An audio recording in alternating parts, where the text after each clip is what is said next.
The second book of the Kings, chapter 5. Now Naaman, captain of the army of the king of Aram, was a great man with his master, and highly respected, because by him the Lord had given victory to Aram. The man was also a valiant warrior, but he was a leper. Now the Arameans had gone out in bands, and had taken captive a little girl from the land of Israel, and she waited on Naaman's wife. She said to her mistress, I wish that my master were with the prophet who is in Samaria, then he would cure him of his leprosy. Naaman went in and told his master, saying, Thus and thus spoke the girl who is from the land of Israel. Then the king of Aram said, Go now, and I will send a letter to the king of Israel. He departed, and took with him 10 talents of silver, and 6,000 shekels of gold, and 10 changes of clothes. He brought the letter to the king of Israel, saying, And now, as this letter comes to you, behold, I have sent Naaman, my servant, to you, that you may cure him of his leprosy. When the king of Israel read the letter, he tore his clothes, and said, Am I God, to kill and to make alive, that this man is sending word to me to cure a man of his leprosy? But consider now, and see how he is seeking a quarrel against me. It happened when Elisha the man of God heard that the king of Israel had torn his clothes, that he sent word to the king, saying, Why have you torn your clothes? Now let him come to me, and he shall know that there is a prophet in Israel. So Naaman came with his horses and his chariots, and stood at the doorway of the house of Elisha. Elisha sent a messenger to him, saying, Go and wash in the Jordan 7 times, and your flesh will be restored to you, and you will be clean. But Naaman was furious, and went away and said, Behold, I thought he would surely come out to me, and stand and call on the name of the Lord his God, and wave his hand over the place, and cure the leper. Are not Abana and Pharpar, the rivers of Damascus, better than all the waters of Israel? Could I not wash in them and be clean? So he turned and went away in a rage. Then his servants came near and spoke to him, and said, My father, had the prophet told you to do some great thing, would you not have done it? How much more, then, when he says to you, Wash and be clean? So he went down and dipped himself 7 times in the Jordan, according to the word of the man of God. And his flesh was restored like the flesh of a little child, and he was clean. When he returned to the man of God with all his company, and came and stood before him, he said, Behold now, I know that there is no God in all the earth, but in Israel. So please take a present from your servant now. But he said, As the Lord lives, before whom I stand, I will take nothing. And he urged him to take it, but he refused. Naaman said, If not, please let your servant at least be given 2 mules' load of earth, for your servant will no longer offer burnt offering, nor will he sacrifice to other gods, but to the Lord. In this matter may the Lord pardon your servant, when my master goes into the house of Rimmon to worship there, and he leans on my hand, and I bow myself in the house of Rimmon. When I bow myself in the house of Rimmon, the Lord pardon your servant in this matter. He said to him, Go in peace. So he departed from him some distance. But Gehazi, the servant of Elisha, the man of God, thought, Behold, my master has spared this Naaman the Aramean, by not receiving from his hands what he brought. As the Lord lives, I will run after him, and take something from him. So Gehazi pursued Naaman. When Naaman saw one running after him, he came down from the chariot to meet him, and said, Is all well? He said, All is well. My master has sent me, saying, Behold, just now 2 young men of the sons of the prophets have come to me from the hill country of Ephraim. Please give them 1 talent of silver and 2 changes of clothes. Naaman said, Be pleased to take 2 talents. And he urged him, and bound 2 talents of silver in 2 bags, with 2 changes of clothes, and gave them to 2 of his servants, and they carried them before him. When he came to the hill, he took them from their hand, and deposited them in the house. And he sent the men away, and they departed. But he went in, and stood before his master. And Elisha said to him, Where have you been, Gehazi? And he said, Your servant went nowhere. Then he said to him, Did not my heart go with you, when the man turned from his chariot to meet you? Is it a time to receive money, and to receive clothes, and olive groves, and vineyards, and sheep, and oxen, and male and female servants? Therefore the leprosy of Naaman shall cling to you, and to your descendants forever. So he went out from his presence a leper as white as snow. Chapter 6. Now the sons of the prophet said to Elisha, Behold now, the place before you where we are living is too limited for us. Please let us go to the Jordan, and each of us take from there a beam, and let us make a place there for ourselves where we may live. So he said, Go. Then one said, Please be willing to go with your servants. And he answered, I shall go. So he went with them, and when they came to the Jordan, they cut down trees.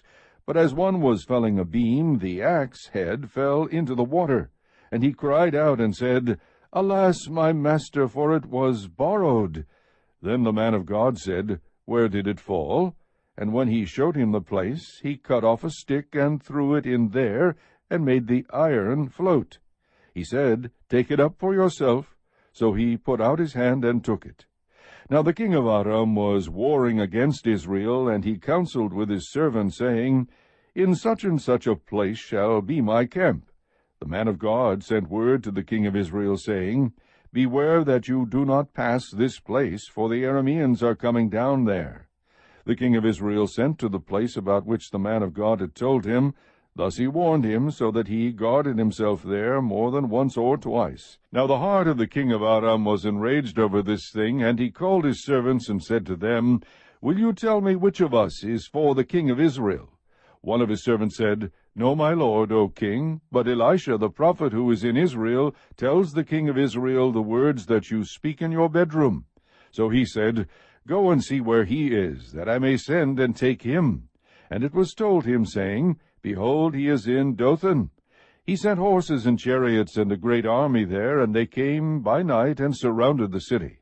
Now when the attendant of the man of God had risen early and gone out, behold, an army with horses and chariots was circling the city. And his servant said to him, Alas, my master, what shall we do? So he answered, Do not fear, for those who are with us are more than those who are with them. Then Elisha prayed and said, O Lord, I pray, open his eyes that he may see. And the Lord opened the servant's eyes, and he saw, and behold, the mountain was full of horses and chariots of fire all around Elisha. When they came down to him, Elisha prayed to the Lord and said, Strike this people with blindness, I pray. So he struck them with blindness according to the word of Elisha. Then Elisha said to them, This is not the way, nor is this the city. Follow me, and I will bring you to the man whom you seek. And he brought them to Samaria. When they had come into Samaria, Elisha said, O Lord, open the eyes of these men, that they may see. So the Lord opened their eyes, and they saw, and behold, they were in the midst of Samaria. Then the king of Israel, when he saw them, said to Elisha, My father, shall I kill them? Shall I kill them? He answered, You shall not kill them. Would you kill those you have taken captive with your sword and with your bow? Set bread and water before them, that they may eat and drink and go to their master. So he prepared a great feast for them, and when they had eaten and drunk, he sent them away, and they went to their master. And the marauding bands of Arameans did not come again into the land of Israel.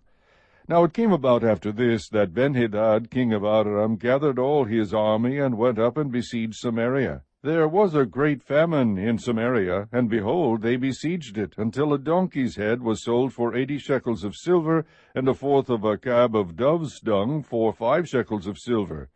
As the king of Israel was passing by on the wall, a woman cried out to him, saying, Help, my lord, O king. He said, If the Lord does not help you, from where shall I help you? From the threshing floor, or from the winepress?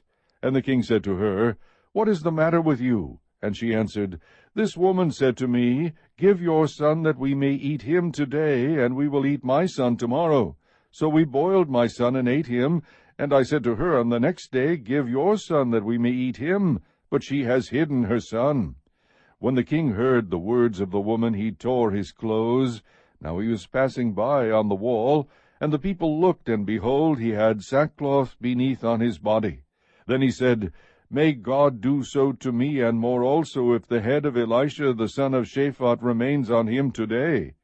Now Elisha was sitting in his house, and the elders were sitting with him, and the king sent a man from his presence. But before the messenger came to him, he said to the elders, Do you see how this son of a murderer has sent to take away my head? Look, when the messenger comes, shut the door, and hold the door shut against him. Is not the sound of his master's feet behind him? While he was still talking with them, behold, the messenger came down to him, and he said, Behold, this evil is from the Lord. Why should I wait for the Lord any longer? Chapter 7. Then Elisha said, Listen to the word of the Lord. Thus says the Lord, Tomorrow about this time a measure of fine flour will be sold for a shekel, and 2 measures of barley for a shekel in the gate of Samaria. The royal officer on whose hand the king was leaning answered the man of God and said, Behold, if the Lord should make windows in heaven, could this thing be? Then he said, Behold, you will see it with your own eyes, but you will not eat of it. Now there were 4 leprous men at the entrance of the gate, and they said to one another, Why do we sit here until we die? If we say, We will enter the city, then the famine is in the city, and we will die there. And if we sit here, we die also. Now therefore come, and let us go over to the camp of the Arameans. If they spare us, we will live, and if they kill us, we will but die. They arose at twilight to go to the camp of the Arameans. When they came to the outskirts of the camp of the Arameans, behold, there was no one there. For the Lord had caused the army of the Arameans to hear a sound of chariots and a sound of horses, even the sound of a great army, so that they said to one another, Behold, the king of Israel has hired against us the kings of the Hittites and the kings of the Egyptians to come upon us. Therefore they arose and fled in the twilight, and left their tents and their horses and their donkeys, even the camp just as it was, and fled for their life. When these leopards came to the outskirts of the camp, they entered one tent, and ate and drank, and carried from there silver and gold and clothes, and went and hid them. And they returned and entered another tent, and carried from there also, and went and hid them. Then they said to one another, We are not doing right. This day is a day of good news, but we are keeping silent. If we wait until morning light, punishment will overtake us. Now therefore come, let us go and tell the king's household. So they came and called to the gatekeepers of the city, and they told them, saying, We came to the camp of the Arameans, and behold, there was no one there, nor the voice of a man, only the horses tied and the donkeys tied, and the tents just as they were. The gatekeepers called and told it within the king's household. Then the king arose in the night, and said to his servants, I will now tell you what the Arameans have done to us. They know that we are hungry, therefore they have gone from the camp to hide themselves in the field, saying, When they come out of the city, we will capture them alive, and get into the city. One of his servants said, Please let some men take 5 of the horses which remain, which are left in the city. Behold, they will be in any case like all the multitude of Israel who are left in it. Behold, they will be in any case like all the multitude of Israel who have already perished. So let us send and see. They took therefore 2 chariots with horses, and the king sent after the army of the Arameans, saying, Go and see. They went after them to the Jordan, and behold, all the way was full of clothes and equipment, which the Arameans had thrown away in their haste. Then the messengers returned and told the king. So the people went out and plundered the camp of the Arameans. Then a measure of fine flour was sold for a shekel, and 2 measures of barley for a shekel, according to the word of the Lord. Now the king appointed the royal officer on whose hand he leaned to have charge of the gate. But the people trampled on him at the gate, and he died, just as the man of God had said, who spoke when the king came down to him. It happened just as the man of God had spoken to the king, saying, 2 measures of barley for a shekel, and a measure of fine flour for a shekel, will be sold tomorrow about this time at the gate of Samaria. Then the royal officer answered the man of God, and said, Now behold, if the Lord should make windows in heaven, could such a thing be? And he said, Behold, you will see it with your own eyes, but you will not eat of it. And so it happened to him, for the people trampled on him at the gate, and he died.